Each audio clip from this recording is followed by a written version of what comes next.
Hey everyone, my name is Michelle and I'm a volunteer here at the Colorado Wolf and Wildlife Center, and today I have a few topics that I wanted to talk about. Kind of a fun fact and also just some current events that are going on to keep you guys updated on. One thing that a lot of people do know about wolves is, of course, that they dig dens. Now, dens are where the pups are born. Of course, pups are only born once a year, and they are born generally in March to April. Sometimes for the northern breeds, like the Arctic wolves, they're born a little bit later.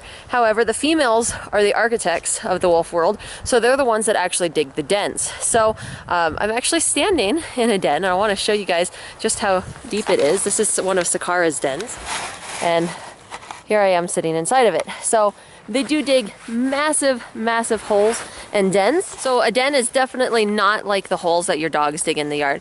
Now the wolves can definitely dig little holes too. In fact, most of the time the boys, they like to dig just a little shallow pit, kick up some cool dirt so that they can sit inside of it and keep cooler. But the girls definitely are the architects. And here is our architect coming up now. Hi, Zagara. So she's the one who's dug all of these holes in here, but very, very nice. Wolves do not live in a den their entire year. They only use it when they have pups, and it's mostly only the pups that use those dens. That's actually all of these dens that are out here. The females only dig them every winter in the chance that they give birth, but of course all of our males are neutered, so we don't have any pups. But they don't use it all year. Like I said, they typically raise their pups. By the time the pups are mobile, after just a couple of months, about 3 months old, they start to move to what's called a rendezvous point, and that's a different area in the pack's location where they continue to raise the pups until they're full grown.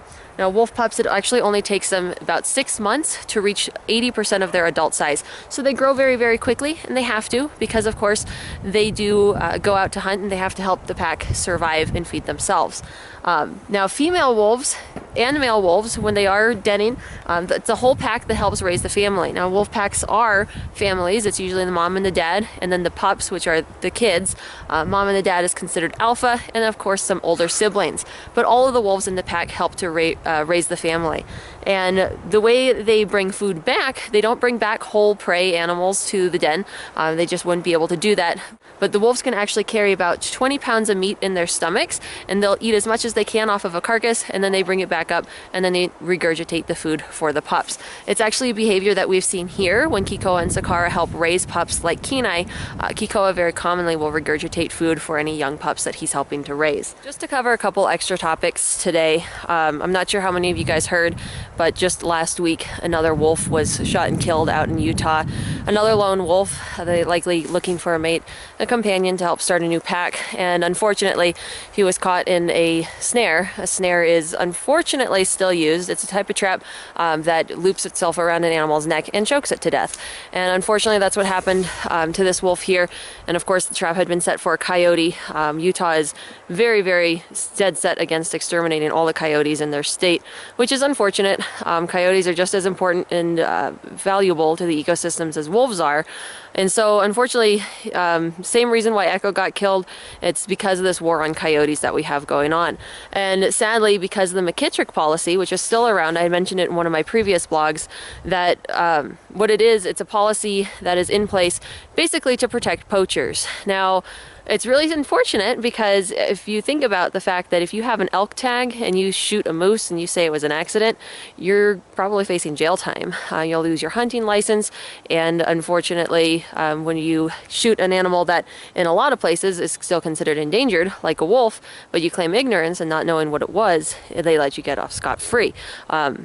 It doesn't make a whole lot of sense, and unfortunately it's a very, very backwards, outdated policy, even though it's relatively new.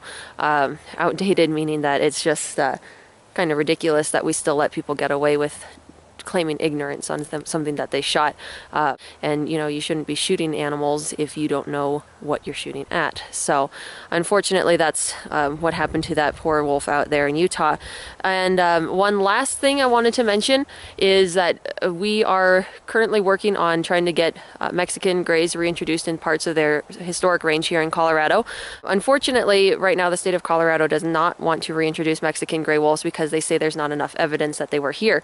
However, most most scientific reviews and papers do point to clear evidence of wolves living in Colorado, Mexican gray wolves and timber wolves in particular. We were part of the unique area where those ranges actually overlapped. Something that we are working towards is trying to have the Mexican gray wolves reintroduced into the northern stretches of their range out here in Colorado. Of course, Mexican grays once ranged all the way from Mexico up into the southern portions of Utah and Colorado. So we're hoping to help get them reintroduced here. So Kenai and Kikoa, they seem to be having a little bit of an argument because Kenai has an elk leg. We are still taking those donations, so if you guys do have deer or elk or any of those kind of leftovers, don't forget that we're more than happy. Even though the wolves don't seem like they're very happy to share, that's because they really appreciate those things. So again, this is our weekly wolf vlog, and we will probably see you guys next week. We're going to keep trying to do this every week with some fun facts and current events. So we will see you guys soon. God. Arguments. So that is something that we're working towards, is to have Mexican gray wolves reintroduced. You guys stop. I'm trying to make a vlog. So much drama. So much drama.